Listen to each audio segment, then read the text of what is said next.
Hi, I'm Lisa Crone. I'm a jewelry book author and a blogger on a site called A Bead a Day. And today we're going to be flexing our jewelry making muscles. We're going to bring in a little bit of memory wire. And you may be familiar with memory wire if you look down here at these bracelets. And this is the traditional use of memory wire, or at least that I'm aware of. And we have a single strand memory wire bracelets, and then we have multiple strands, and of course it's about the dangle, so we have some dangles too. But this is traditionally how I started making memory wire bracelets. In fact, I even started out on seed beads in memory wire and lots of strands. So today, how we're flexing our muscles is we're bringing memory wire in and using it in a little bit different way. So as you can see on this finished piece, we're just cutting pieces of memory wire, and we're going to be linking them together to give it this scalloped effect. So we'll get started making a dangle. So down here I have a dangle that you can see. It has two sections to it. One bead is on a head pin, the other is on an eye pin. So we're going to start with the head pin. We're going to take our amethyst bicone, get that on there, and yeah, I'm just going to use my nail to bend that over. And now we just cut and leave about 3/8 of an inch and take our round nose plier and give that a little bit of a loop, and then we'll come back and we'll finish that out and clean it up a little bit. Great. And now we will take our eye pin and load our crystal on there. In fact, we can go ahead and open up the eye pin and get that little dangle in place. So now we have our dangle in pretty good shape. We're going to do exactly the same thing we did. Give it a little cut and round nose plier, loop it, and then finish it off and give that a nice rounded look. And there we go, our dangle. So once you get those done, if you are making the entire piece, you're going to be doing that 9 times. So we're going to go ahead and look at the memory wire and get that cut. So I'm going to measure out, this is typically, just run it along there, about 4 inches, and take our memory wire cutter and cut that right at about 4 inches. And hang on to it so it doesn't go flying across the room. And then, because we're going to be cutting additional pieces, what I usually like to do is just use this as a measurement. So we will take that and use that to measure the next piece. That makes life a lot easier. So as you can see here, we're going to be making a loop on one end, so that'll keep our beads on. So we'll go ahead. I have the beads and the pattern all set up here, so I'll go ahead and get started loading that up. So we'll start with loading on 3 beads. And then we're going to be adding a dangle, which is why that makes that a lot easier when you have them all set up. And we get a little assembly line action going here. Keep going. We got 3 beads. It's pretty much of a basic pattern.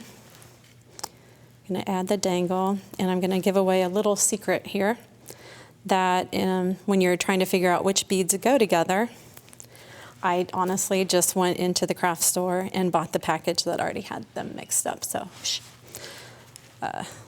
that's the easy way to do it, especially if you're in a pinch and you're making jewelry for an event or something like that. You can really whip this out pretty quick. All right, getting there. We're going to add our dangle and then our last 3 crystals.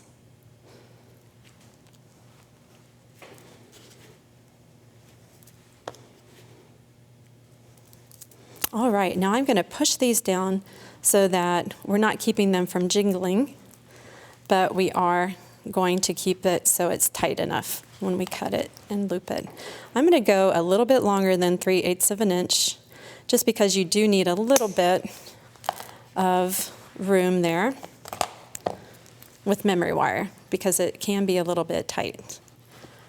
I'm just going to roll it back. As you can see, this particular memory wire isn't all that stiff. We're just giving it, making sure that that piece matches the actual wire. So nothing is going to fall off, and we get a little bit of jingling going on. So now we're going to move over to assemble the necklace. We're going to do that.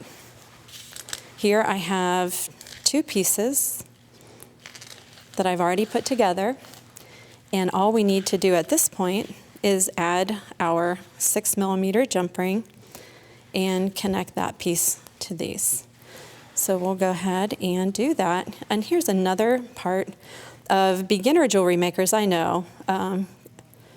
Once you learn how to open and close a jump ring, it makes life a lot easier, and your supplies last longer, and you don't have a lot of breakage. So it's that simple. You go up and down. I'm using my nail, as you can see, just a bad habit. So I'm going to put it through this piece.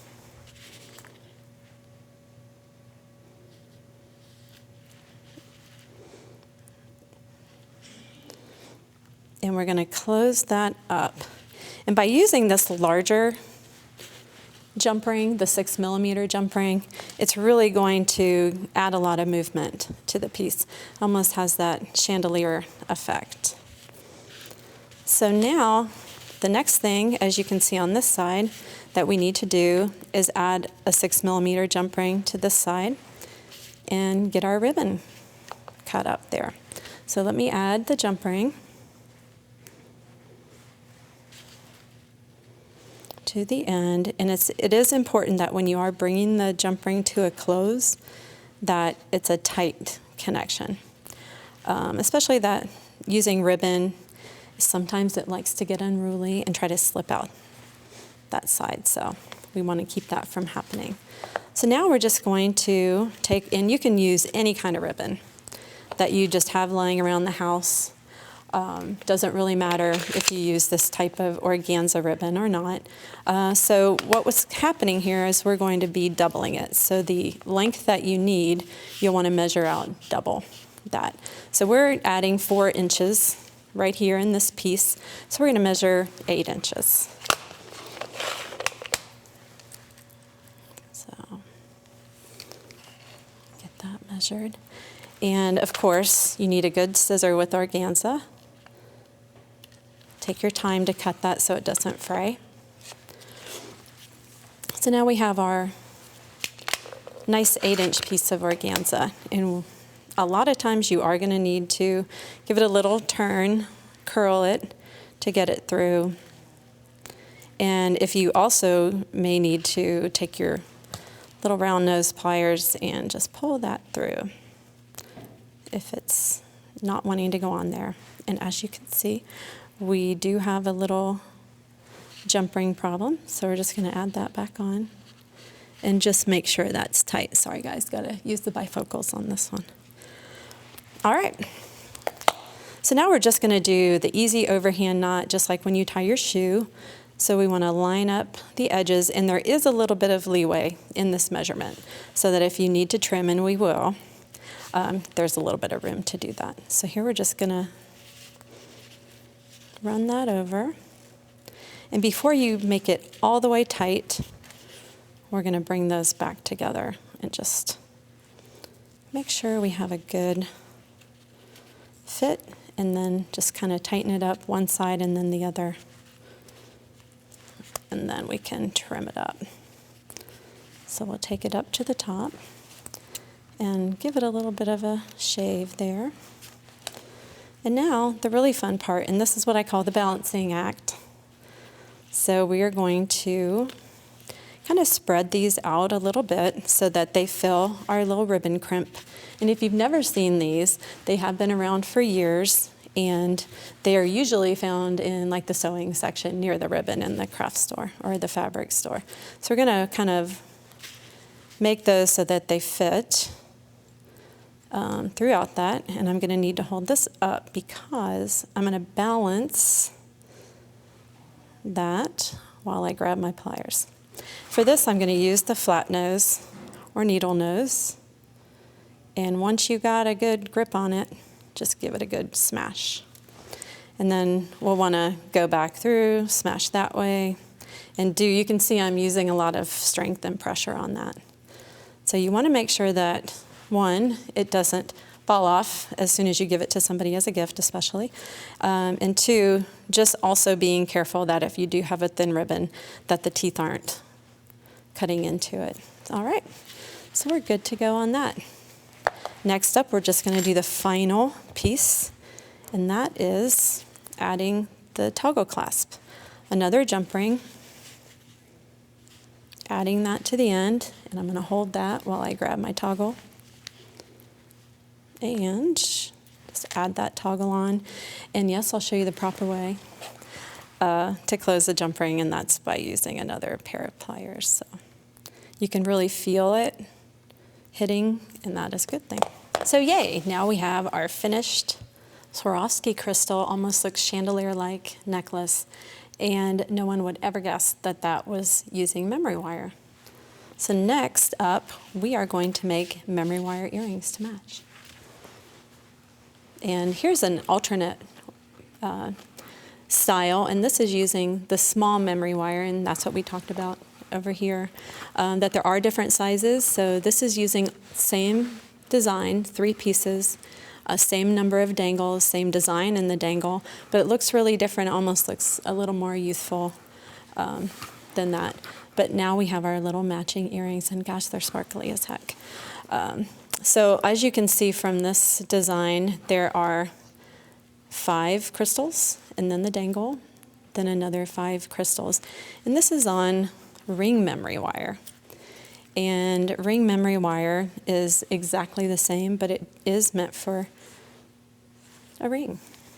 So we're going to measure out 4 inches on this too, and I realize that's a lot of memory wire to use for that earring, but again, I really like to have that little extra give. And this is a little bit, just take your time, kind of get through the wire. As you can see, it wants to fight it a little bit. So we'll get it all the way out there to 4 inches. And if you want to just eyeball it, that's fine too. Get my memory wire cutters and hang on to both pieces if you can. All right. Now, just like on the larger memory wire, we're going to use our round nose plier and find the end and just make our little backhand loop. And we are looping that up to the top. And this, as you can see, it's a little bit harder wire. So we'll just take our time and get it so that it hits the wire there. Okay, and then we're done. Now that we're ready to load on some beads, and it's the same principle, just follow the pattern or make up your own. No rules in jewelry making, please. That's the way I like it. So we'll get, as you can see, so this, it's exactly the same. And then when you get to the end, it's going to look like this, where you have your dangle, 5 crystals, a dangle, and 5 crystals.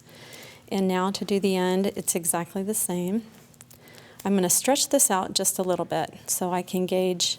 I want to push this set of beads to the end, giving it plenty of room for dangling.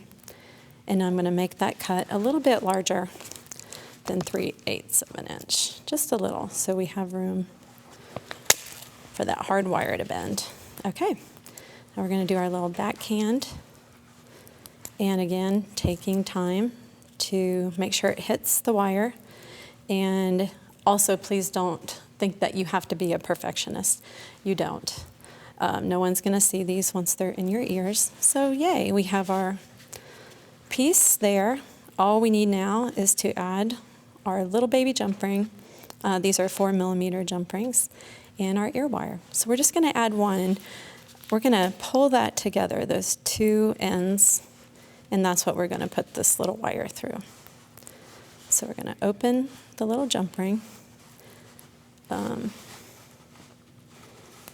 Again, using my finger. Gosh, Lisa. Okay. So we're going to make sure those are together. Put that through. Before we close it, I'm going to hang on to it pretty tight. Grab the ear wire and close. I'll do it the right way. I'll use my other piece so I can make sure I have a really tight connection. And there we go. You can have it this way. It's going to hang. It's going to be round on your ear. And then you could also give it a tiny little bend if you prefer that it hang this way. So there's so many little things that you can do. I mean, I could stay here all day and tell you those, but now we have a really classy looking pair of earrings on little ring memory wire to go match your necklace. It really looks like it needs to go to an event or something, not just to Kroger's, which is, you know, what I usually do, to the grocery store. But all the checkers love me because they get to check out all the new stuff that I've made. All right, so once again, we have a variation over here because, you know, I don't always have Swarovski crystals laying around my house. You might think that I do, but I always have beads.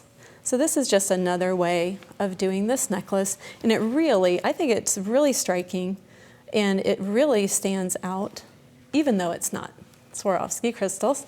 And on this one, rather than a ribbon, I just cut an already made necklace chain in half and put a jump ring, added it there, and put a jump ring on that end. It already had the clasp and everything, so hey, that was easy. So another variation on that. So thank you for joining in and stretching your jewelry making muscles with me today. And I hope that you'll try another way of flexing your jewelry making muscle and look at your materials in a different way.